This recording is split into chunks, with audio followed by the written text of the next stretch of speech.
Personally, I think IBS stands for I don't know what I can eat, but it's probably everything that tastes good, so I just have to suck it up and eat broccoli. No wait, I can't eat broccoli either.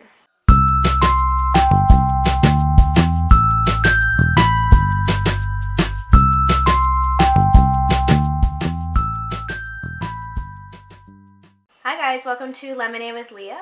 Today I'm going to be sharing some tips with you on IBS and where to start if you're a beginner. This video should help you out if you've been diagnosed with IBS by a doctor, so you don't have celiac or anything. These tips should be able to give you some guidance where to start.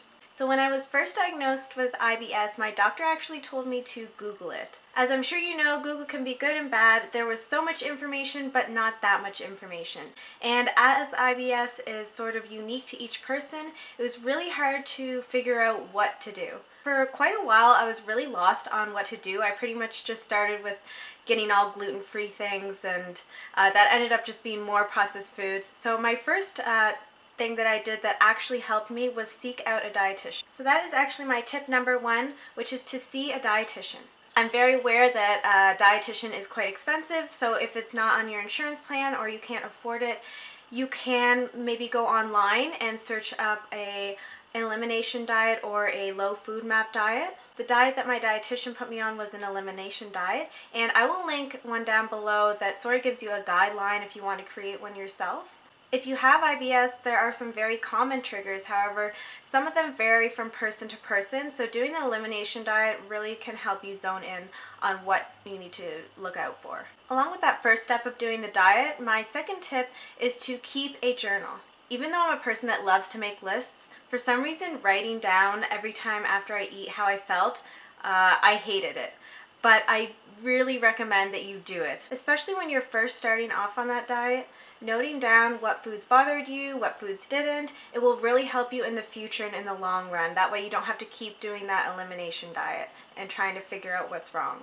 My tip number three is to take probiotics. When I started taking probiotics, it made such a huge difference. And I actually just stumbled upon it because I went into a health food store and I was like, what do you have that can help IBS? And she recommended probiotics. Probiotics are known for sort of an overall health product, but I actually found that they helped decrease my symptoms, especially when I would eat trigger foods. If you do choose to get a probiotic, try to make sure it is lactose free and free of onions and garlic if those end up being your triggers as well.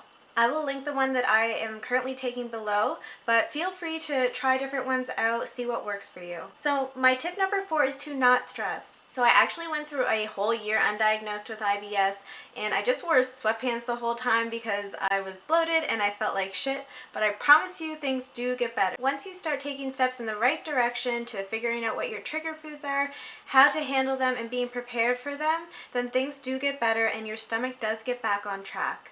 I obviously still struggle with IBS. It hasn't gone away, but it is so much better than it was 2 years ago, and I am so much happier now that I've taken control of it, and I hope that this video helps you guys do the same thing. So to recap those four tips, number one is to see a dietitian or get on a low FODMAP or elimination diet. Number two is to keep a journal of how you're feeling after everything you eat.